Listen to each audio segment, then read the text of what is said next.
할렐루야, 반갑습니다. 오늘도 예배하는 목양교회 성도들에게 하나님께서 크고 놀라운 사랑과 은혜를 더하시기를 기원합니다. 오늘은 누가복음 16장 27절에서 31절 죽은 자가 살아나서 말해주면 들을까? 라는 제목을 가지고 하나님 말씀을 증거하겠습니다. 우리는 지난주에 한 부자와 거지에 대한 예수님의 이야기를 들었습니다. 부자와 거지의 삶은 비교조차 할 수 없을 정도로 큰 차이가 있었지만 그들이 죽고 난 뒤에 운명은 뒤바뀌었습니다. 부자는 세상에 살 동안 자기 자신을 위해서 모든 좋은 것들을 누렸지만 죽어서는 음부에 떨어져 불꽃으로 고통받는 처지가 되었습니다. 반면에 거지 나사로는 살아서는 굶주리고 또 몸의 질병으로 아주 비참한 삶을 살아야 했지만 죽어서는 아브라함의 품 천국에 안겼습니다. 그런데 죽어서 이들의 운명이 뒤바뀐 이유가 이야기 중에 꽤나 명확하게 나타나고 있습니다. 거지 나사로는 그 이름처럼 엘르아자르, 하나님이 도우신다라는 이름처럼 하나님 외에는 어디에도 도움을 받을 수 없는 자였기 때문에 그는 결국 하나님의 품에 안긴 것이고, 부자는 하나님보다는 돈의 위력에 모든 것을 맡기고 살았기 때문에 죽어서는 음부의 고통에 처하게 된 것입니다. 여기에 더해 부자는 이 가난하고 불쌍한 자에게 조금의 선도 베풀지 못하고 자기를 위해서만 썼기 때문에 그 죄악이 더 컸습니다. 율법을 포함한 구약 성경을 보면 분명히 가난한 자들에게 선을 행하고 덕을 베풀라고 가르치고 있습니다. 예를 들어서 출애굽기 22장 20절 이하를 보면 과부나 고아를 해롭게 하면 그 부르짖음을 내가 들을 것이다, 이런 말씀부터 시작해서 가난한 자에게 돈을 빌려주거나 옷을 정당 잡더라도 박하게 하지 말고 자비를 베풀라 하는 말씀이 있습니다.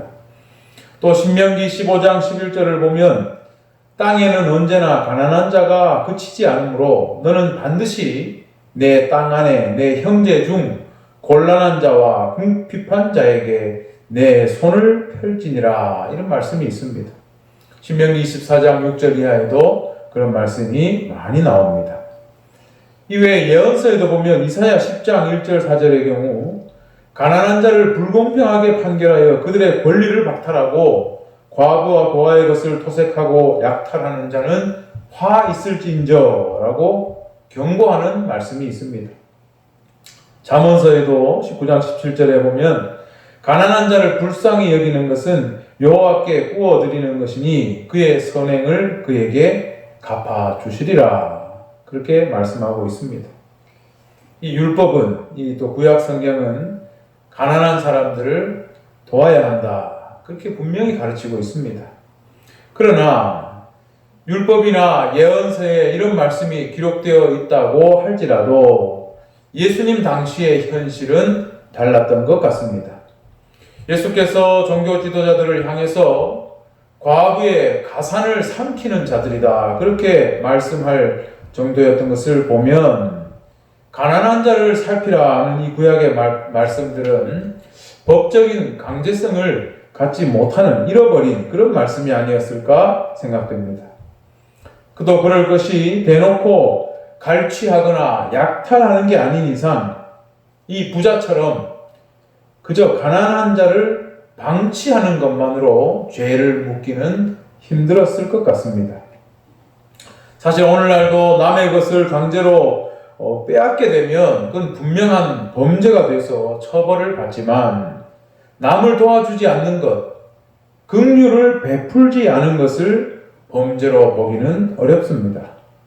특히나 물질 만능주의가 압도하는 오늘날 이 시대에 정서상 보면 사유재산을 자기 필요에 따라서 쾌락을 위해서든 무엇을 위해서든 자기 필요에 따라서 사용하는 것은 자신의 자유고 권리라고 생각하지 이걸 법으로 강제할 수 있다거나 아니면 남들이 강요할 바는 아니라고 모두들 생각하고 있습니다.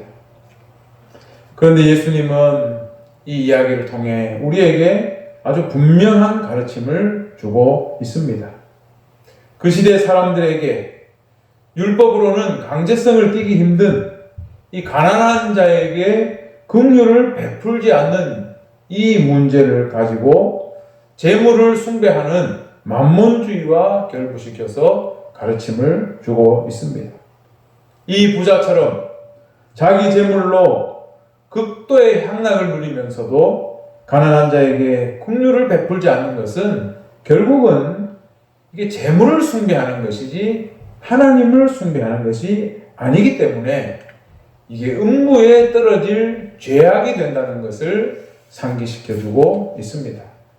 따라서 비단 남의 것을 강탈하는 것만이 죄가 아니라 자기 재산을 자기만을 위해 쓰려고 하고 그래서 남을 돌보지 않고 하는 것도 지옥에 떨어질 죄가 된다고 경고하고 있는 것입니다. 이 경고는 당시 종교 지도자들을 포함한 유대인들에게 아주 충격적인 이야기가 아닐 수 없습니다. 특히 스스로 나는 아브라함의 자손인데 라고 자부심만 가지고 살았던 사람들에게 나는 죽어서 아브라함의 품에 안길 텐데 천국에 갈 텐데 이 확신을 가지고 살았던 사람들에게 그 확신이 와르르 무너져 버릴 수 있는 바로 그런 이야기를 예수께서 하신 것입니다. 그런데 이어지는 예수님의 이야기를 보면 유대인들을 더욱 충격에 빠뜨리는 그런 내용이 나옵니다. 오늘은 그 본문을 이어보면서 함께 말씀을 들어보고자 합니다. 지난주에 우리는 부자가 음부에서 고통받는 가운데 아브라함에게 도움을 요청하는 그 장면을 보았습니다. 나사로를 시켜서 지금 불꽃 가운데 고통받고 있으니 제발 내 혀에 물 한 방울이라도 떨어뜨려 주십시오. 그렇게 요청을 했습니다. 그러나 이 음부와 아브라함의 품, 이 특징이 어땠습니까? 서로 볼 수는 있었지만 서로 왕래는 절대로 할 수 없는 곳이었습니다. 도와주고 싶어도 도와줄 수가 없는 곳입니다. 이것은 무엇을 의미할까요? 우리는 죽음 이후에 어떤 상황에 놓이게 될까? 이걸 보여주는 겁니다. 죽음 이후에는 무엇이든 내 의지대로 할 수도 없고 또 내 의지대로 바꿀 수도 없는 이미 모든 것이 결정되어 버린 굴레가 우리 앞에 놓여 있다 하는 것을 이 이야기는 잘 보여주고 있습니다. 아무것도 죽고 난 뒤에는 바꿀 수가 없는 것입니다. 이제 이 사실을 알게 된 부자는 그래서 아브라함에게 새로운 부탁을 합니다. 그 본문이 바로 지금 오늘 우리가 읽을 내용입니다. 27절, 28절입니다. 이르되 그러면 아버지여 구하노니 나사로를 내 아버지의 집에 보내소서. 내 형제 5이 있으니 그들에게 증언하게 하여 그들로 이 고통받는 곳에 오지 않게 하소서. 이 부자는 지금 아브라함에게 무엇을 부탁하고 있습니까? 나사로를 보내서 살아있는 자기 형제들에게 경고하도록 해달라는 말입니다. 왜냐하면 그들도 결국 죽어서야 이 모든 사실을 알 수 있을 테니까 미리 그들로 하여금 이 음부의 고통에 대해서 깨달을 수 있도록 경고를 좀 해달라는 그런 말입니다. 이 부자는 자기 형제들만이라도 음부의 고통을 피하게 하고자 아브라함에게 부탁을 한 것입니다. 아마도 이 부자가 이런 부탁을 한 걸 보면 그 형제들도 살아생전 이 부자가 행한 것처럼 크게 다를 바 없는 그런 모습으로 살고 있지 않았나 생각이 듭니다.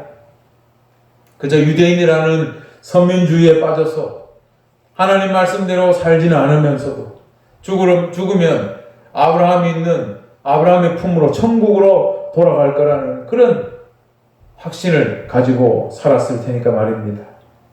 그러나 사후에 죽고 난 뒤의 실상은 그게 아니라는 것을 이 부자는 알고 이제 알게 되었기 때문에 이걸 가서 좀 전달해 달라는 것입니다. 그런데 이 부자의 부탁을 가만히 보고 있으면 여전히 이 사람의 생각은 근본적으로 잘못되어 있다라는 것을 우리는 알게 됩니다. 그것은 바로 나사로에 대한 태도에서 알 수가 있습니다. 첫 번째 부탁에서도 어떻게 했습니까? 나사로를 시켜서 내 혀에 물 한 방울만 떨어뜨려 달라 이렇게 부탁을 했죠. 그런데 두 번째 부탁에서도 나사로를 내 형제들에게 보내서 경고하게 해달라고 부탁하고 있습니다. 이걸 보면 근본적으로 이 부자는 오직 자기 자신과 그리고 자기 형제들만 생각할 줄 알았지 아직도 나사로에 대한 미안함 같은 것을 전혀 깨닫지 못하고 있다는 걸 알 수가 있습니다. 자기 자신이 왜 음부에 떨어졌는지를 모르고 있는 것이죠.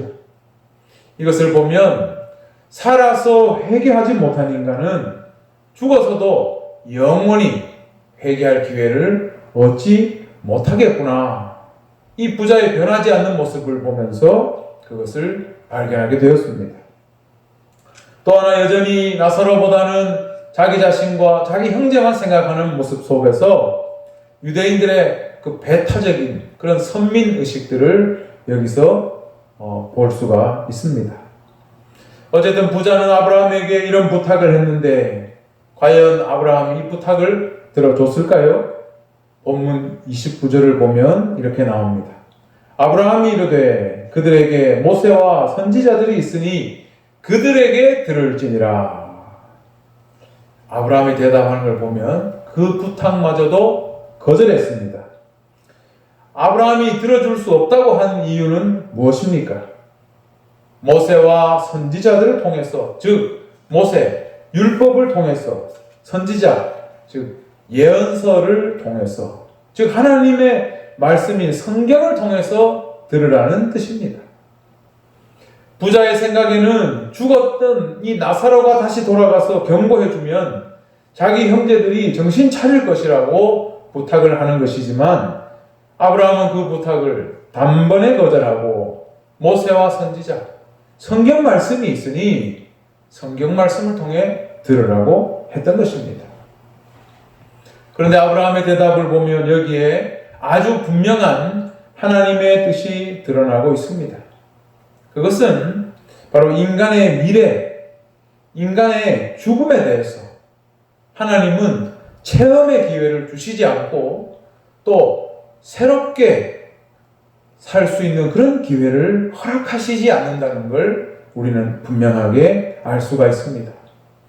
아브라함이 이 부자에게 모세와 선지자들을 통해서 들으라고 한 것은 이 죽음이라는 문제는 하나님께서 세상에 주신 약속의 말씀을 믿어야 하는 것이고 그 말씀을 믿음으로써 지금 자신의 행동을 바꾸어야 하는 것이고 그걸 바꿈으로써 준비할 수 있는 것이지 이것을 한번 체험해보고 한번 판단해보고 다시 새로운 기회를 얻을 수 있는 것처럼 생각해서는 안 된다는 걸 분명하게 보여주고 있습니다.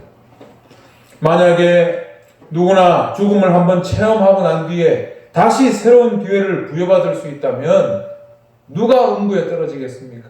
아무도 음부에 떨어질 사람은 없을 것입니다. 아무도 두려워할 사람이 없을 것입니다. 하나님은 그런 경우를 허락하시지 않았습니다. 예전에 죽음에 관한 한 종교학자의 책에 나온 그 서문의 글이 생각이 납니다. 세상에 죽음에 대해서 아는 사람은 아무도 없다. 그 이유는 뭐냐 하면 아직 죽어보지 않은 사람은 죽음을 결코 알 수 없기 때문이고 이미 죽어버린 사람들은 다시 돌아와서 그걸 전해줄 수 없기 때문에 죽음에 대해 아는 사람은 아무도 없다라고 말했습니다. 그렇기 때문에 죽음이라는 것은 모든 사람들이 직면하게 되는 삶의 어떤 필연적인 결과이기도 하고 조건이기도 하지만 이 죽음에 대해서 아무도 알고 있는 사람은 없는 것입니다. 우리는 새로운 기회를 부여받을 수 없기 때문이죠. 따라서 본문에 나온 부자처럼 죽었던 나사로를 내 형제들에게 보내서 경고하게 해주세요. 이 말하는 것은 어떻게 보면 형제를 굉장히 생각하는 것 같고 형제를 아주 사랑하는 것처럼 보일 수 있지만 그것은 하나님께서 만드신 법칙을 뒤흔드는 것이고 하나님이 성경에서 약속하신 그 말씀을 무가치하게 하는 것이고 자기 형제들에게만 특권을 부여해달라고 요구하는 것이고 꼼수를 부리는 것입니다. 그래서 아브라함은 부자의 요청을 단박에 거절했습니다. 그런데 이 부자는 집요합니다. 자신의 요구가 한번 거절당한 후에도 물러서지 않습니다. 다시 요청을 합니다. 이번에는 자기 생각을 좀 구체적으로 표현하면서 아브라함을 납득시키려고 해요. 30절을 보겠습니다. 이르되 그렇지 아니하니이다. 그렇지 아니하니이다라고 말합니다. 그리고는 아버지 아브라함이여 만일 죽은 자에게서 그들에게 가는 자가 있으면 회개하리이다. 부자가 아브라함에게 고집을 부리는 이유는 자기 나름대로 어떤 확신이 있기 때문에 이렇게 말하는 겁니다.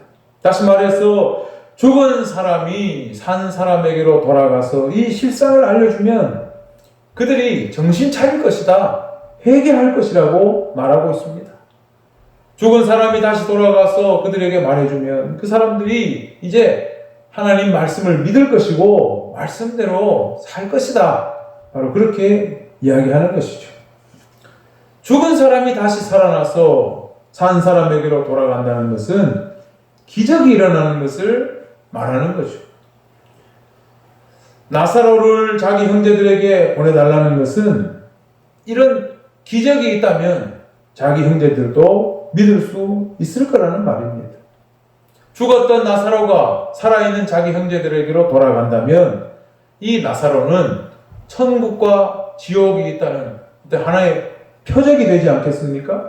자기 형제들이 그걸 보고 믿을 수밖에 없을 것이다. 그러니 나사로를 우리 형제들에게 좀 보내주십시오. 확신을 가지고 그런 이야기를 지금 하고 있는 것입니다. 실제로 이 부자가 아브라함에게 요청하고 있는 이 방법은 지금도 사실 효과적으로 많은 사람들에게 먹히고 있는 방법입니다. 요즘도 기독교 그 서점에 가서 기독교 코너에 보면은 이런 뭐 사후 세계를 경험했다, 천국과 지옥을 경험했다, 그런 간증이나 체험담 같은 그런 책들이 아주 많이 있습니다. 저도 그런 책들을 몇 권 읽어본 적이 있는데 그 중에 3분이라는 책이 기억이 납니다. 4살짜리 아이가 죽었다가 다시 살아났는데 천국을 경험하고 와서 가족들에게 들려준 그런 이야기입니다. 지금 자세하게 기억은 안 나는데 그 아이가 한 말이 천국에는 누가 사는지, 천국에서 어떤 사람을 만났는지, 욥을 만나고 예수님을 만나고 이런 흥미로운 얘기가 나옵니다. 또 제가 읽은 책 중에 천재소녀 아키아나라는 책이 있었는데 아주 어린 아이인데 그림을 너무너무 잘 그렸습니다. 근데 그림을 너무 기가 막히게 그리는데 그 재능의 원천이 아이가 사후 세계를 체험한 것과 좀 관련이 있다. 그런 이야기를 담고 있는 책이었습니다. 이 외에도 사후 세계를 경험했다는 책들 많죠. 천국에서 돌아온 누구누구가 다녀온 천국, 이런 제목의 책들이 아주 즐비합니다. 최근에는 보니까 외과 의사가 다녀온 천국, 이런 책도 있더라고요. 그런데 이렇게 사후 세계에 관해서 천국의 아름다움을 얘기하거나 예수님을 만나고 왔다, 이렇게 부드러운 이야기를 하는 책들이 있는가 하면 또 지옥에 관한 이야기, 그런 책들도 많죠. 지옥을 보았다, 지옥은 존재한다, 다양한 책들이 있습니다. 앞으로도 이런 책들은 끊임없이 나올 겁니다. 이런 책들이 인기 있는 이유가 뭐겠습니까? 사람들의 호기심을 불러일으키기 때문이죠. 사람이 절대로 살아서는 경험할 수 없는 사후 세계를 보고 왔다는 이 말 한마디에 사람들은 호기심을 가집니다. 그런데 이게 검증이 됩니까? 검증이 안 되기 때문에 누가 나서서 이거 거짓말이다 라고 말할 수도 없습니다. 내가 봤다는데, 내가 경험하고 왔다는데 누가 뭐라고 할 수 있겠습니까? 그러니 앞으로도 이런 류의 책들은 계속 나올 수밖에 없고 또 검증할 수도 없는 것입니다. 그런데 이런 류의 책 중에 진짜 유명한 책이 하나 있었습니다. 천국에서 돌아온 소년이라는 책이 있었어요. 6살 때 자기가 죽어서 사후세계를 체험하고 천국을 보고 그렇게 돌아왔다. 그런 우리나라에도 다 번역돼서 나왔던 아주 유명한 책이 있는데 이 책 주인공이 자기 체험들은 다 거짓말이라고 고백한 사건이 있었습니다. 자기가 이야기한 걸 아버지가 각색을 해서 그렇게 꾸며내서 그렇게 책을 팔았다는 거죠. 그래서 미국의 기독교 서점에서 책을 회수하기도 하고 어떤 서점에서는 앞으로 이런 류의 책을 내지 않겠다라고 선언하기도 했습니다. 하지만 조금 전에도 말씀드렸듯이 이런 책은 앞으로도 계속 나올 것입니다.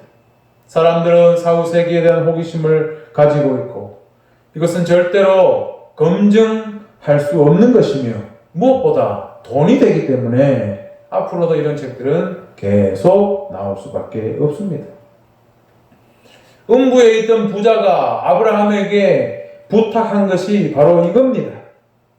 이런 표적, 이런 기적을 통한 충격 요법을 자기 형제들에게 해달라는 것이죠. 죽었던 자가 살아 돌아와서 간증해주면 자기처럼 지금 막 살고 있는 형제들이 두려움을 갖고 회개할 것이라는 말이었습니다. 그렇다면 이렇게 죽은 자가 살아 돌아와서 사람들에게 말하면 사람들이 그 말을 듣고 정말로 회개할까요? 일단 아브라함의 답변을 보겠습니다. 본문 31절입니다. 이르되 모세와 선지자들에게 듣지 아니하면 비록 죽은 자 가운데서 살아나는 자가 있을지라도 권함을 받지 아니하리라 하였다 하시니라. 아브라함의 마지막 대답은 간단히 말하면 성경 말씀을 듣지 아니하는 자는 죽은 자가 다시 살아 돌아와서 경고해줘 봐야 말을 듣지 않을 것이라는 그런 이야기입니다. 오늘날에도 사후 체험담이 이렇게 많은 것처럼 옛날에도 이런 이야기들이 수없이 많이 있었겠죠. 부자는 답답한 마음으로 세상 사람들이 수없는 사람들이 표적을 원했던 것처럼 그런 사후 세계에 대한 표적이 있으면 형제들도 회개할 것이라고 내다봤지만 아브라함은 그것을 긍정적으로 보지 않았습니다. 아브라함의 답변은 말 그대로 하나님 말씀으로 전해주는 것을 듣지 않으면 죽은 자가 살아 돌아와 말해줘도 믿지 않을 것이라는 말이었습니다. 실제로 어떻습니까? 성경을 보면 예수님은 많은 사람들의 질병을 고쳤고 또 심지어 죽은 사람까지도 살려내셨습니다. 그렇지만 어땠습니까? 오히려 그것 때문에 바리새인과 서기관들이 예수님을 죽이려고 했습니다. 대표적으로 요한복음 11장에 보면 예수님께서 나사로를 죽은 가운데 나흘 지났는데 살려낸 그런 기적이 나옵니다. 그래서 많은 유대인들이 예수님을 믿게 되었습니다. 하지만 모든 유대인들이 예수님을 믿었습니까? 죽은 자를 살려냈다고 믿었습니까? 아닙니다. 그 중에 어떤 사람들은 바리새인에게 가서 이 사실을 그대로 전해주었습니다. 대제사장과 바리새인들은 이 이야기를 듣고 공회를 소집해서 논의를 했는데 어떻게 결론을 내렸냐면 결국 예수를 죽이기로 모의했습니다. 심지어 대제사장들은 나사로까지 죽여야 한다고 모의를 했습니다. 왜냐하면 나사로 때문에 사람들이 예수를 믿게 되었기 때문입니다. 이처럼 죽은 자가 살아 돌아온다고 해서 모든 사람들이 두려움을 갖고 회개하는 것이 아닙니다. 그것은 순진한 생각입니다. 마음이 완악한 자들은 잠깐 두려움을 가지다가도 오히려 자신의 죄를 돌이키기보다는 두려움을 주는 원천을 제거해 버리려고 합니다. 예수를 죽이고 나사로를 죽이면 문제가 해결될 거라고 생각하는 것처럼 말입니다. 그래서 심지어 하나님의 아들이신 예수 그리스도께서 죽었다가 부활하셨지만 아브라함의 답변에 나온 것처럼 죽은 자 가운데서 살아난 자가 되었지만 그 예수를 믿었습니까? 시체를 훔쳐갔다는 거짓말을 퍼뜨리고 사람들로 하여금 예수를 못 믿도록 회방하는 일들을 하는 사람들이 있었습니다. 그렇다면 오늘날도 끊임없이 나오고 있는 이 천국과 지옥에 대한 이 체험 간증 같은 이런 책들이 사람들로 하여금 회개하게 하고 자신의 삶을 돌이키게 만드는데 도움이 될까요? 일시적으로 호기심을 갖게 하거나 두려움을 갖게 해서 어느 정도 마음이 흔들리게 할 수는 있겠지만 사람을 원천적으로 변화시킬 수는 없습니다. 그것은 하나님의 말씀이 하는 것입니다. 완악한 자는 죽은 자가 살아 돌아와도 그들이 얘기해줘도 변하지 않습니다. 그렇기 때문에 31절에서 아브라함의 대답을 보면 너무나 분명합니다. 모세와 선지자들에게 듣지 아니하면 비록 죽은 자가 살아와도 구원함을 받지 않을 것이다. 우리는 이 말씀을 보면서 이제 분명하게 알아야 합니다. 사람에게 주어진 이 삶의 기회, 이것은 한 번밖에 없는 것입니다.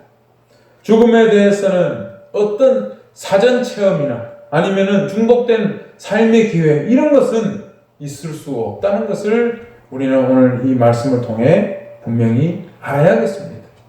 그것은 하나님께서 정하신 법칙입니다.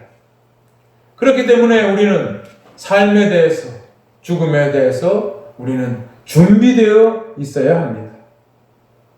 그렇기 때문에 내 삶에 대해서, 내 사후에 대해서 두려움이 있다면 우리는 어떻게 해야 할까요? 표적을 구하거나 오직 기적을 찾거나 아니면 우리의 호기심을 채워주는 기적 체험담이나 간증을 들으면서 자신의 믿음을 가늠하려 하지 말고 오직 하나님의 말씀을 통해서 하나님께서 약속하신 그 말씀을 통해서 회개하고 지금 자신의 삶을 깊이 돌아보고 자신의 잘못된 삶을 바꿈으로써 우리는 하나님의 그 약속을 기대하는 삶을 살아야 할 것입니다. 오직 하나님의 말씀만이 우리를 변화시킬 수 있다는 이 믿음을 가지고 하나님 나라에 대한 소망을 가지고 살아야 할 것입니다. 우리가 부활하신 예수 그리스도를 믿는 것도 예수를 보아서 믿는 것이 아닙니다. 우리는 말씀을 통해 믿는 것입니다. 말씀을 통해 믿을 때 그 변화 가운데 성령께서 우리는 역사하신다는 것을 믿습니다. 우리가 미래를 잘 준비하는 방법, 그것은 기적이나 체험담을 듣고 표적을 구함으로써 이루어지는 것이 아니라 하나님의 말씀을 들음으로 이루어진다는 것을 우리는 꼭 기억해야 할 것입니다. 이제 말씀을 설교를 맺고자 합니다.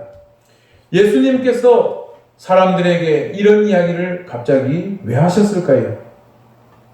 바리새인과 유대교 지도자들처럼 자기 합리화나 궤변으로 하나님과 자신을 속이지 말고 하나님의 약속을 믿고 자신의 미래를 잘 준비해서 지금 잘못된 것이 있다면 자신의 삶을 바꾸고 하나님 말씀대로 실천해서 그것을 준비하라는 뜻으로 이 말씀을 주신 것입니다.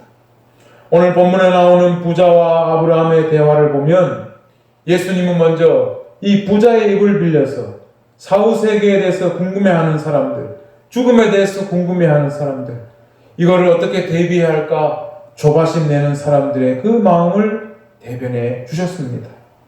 또 아브라함의 입을 빌려서 사람들의 어떤 호기심과 궁금증과 두려움에도 불구하고 하나님의 분명한 뜻은 말씀에 기록된 이 약속을 믿고 말씀대로 회개하고 우리의 삶을 바꾸고 행동으로 실천으로 하나님의 뜻을 맞추어 가야 한다는 것을 오늘 예수님의 이야기는 우리에게 분명히 가르쳐주고 있습니다. 사랑하는 우리 목양교회 성도 여러분, 우리는 하나님 나라에 대한 소망을 가지고 살아가고 있습니다. 그 소망을 품고 살아가는 만큼 날마다 하나님 말씀과 성령으로 회개하는 우리의 삶이 되어야 할 것입니다. 그리고 진정한 회개 가운데서 우리의 잘못된 것을 항상 개선하고 또 새롭게 실천함으로써 하나님께서 참으로 기뻐하시는 가운데 우리의 소망이 더욱더 굳건해져 가는 그러한 삶을 살아야겠습니다.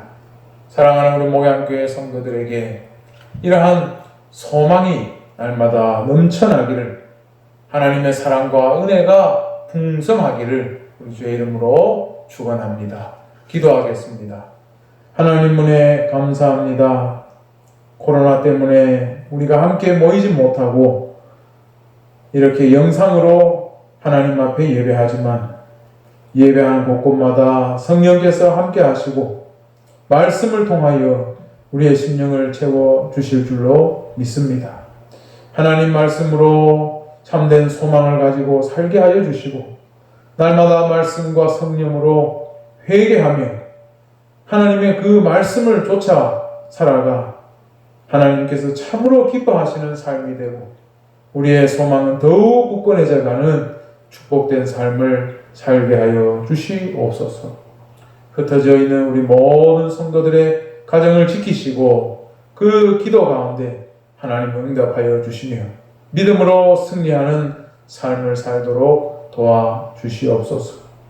모든 것을 우리 주님께 의탁하오며 거룩하신 예수님의 이름으로 기도드립니다. 아멘.